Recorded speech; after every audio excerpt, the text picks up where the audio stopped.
Nobody knows the extent of compulsive gambling in Oklahoma. Native American tribes in Oklahoma are expected to push for agreements that will allow more Las Vegas-style gambling when current compacts expire in the next few years.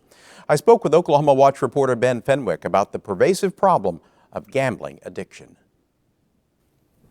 Ben, there are more than 100 casinos in Oklahoma. How much money did the state receive from them last year? According to the most recent report, the state's take on casino revenues was $122 million. And that's from proceeds from the Class 3 gaming machines. Now the casinos themselves got over $3 billion, I believe. Okay, how much is the state spending on gambling addiction? It's as of this year, they're going to begin spending $1 million. Prior to this, the Substance Abuses Department that handles it is $750,000 up to this year. How does that compare to other states that have casino gambling? I don't know how much it compares to all the other states, but I know that Ohio, for instance, recently introduced casino gambling in their state. They did a study before, and they plan to do a study in the future. Their office is funded at $5 million a year. As opposed to Oklahoma's, which is at $1 million. Right, just now at $1 million. How is problem gambling calculated?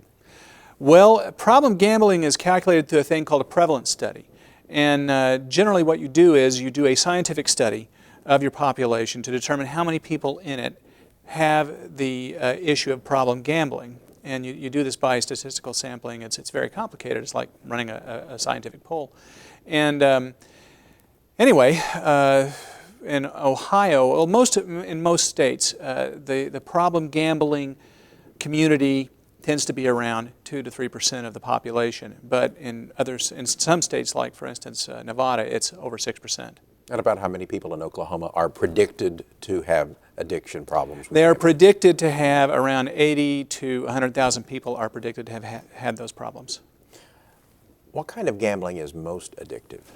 Well, according to the studies and according to research and all that, it's slot machines. And that would also coincide with the kinds of calls that come into Oklahoma's gambling hotline, which says that more than 60% of those people who call in talking about a problem with gambling, they mention slot machines. Huh, interesting. Why?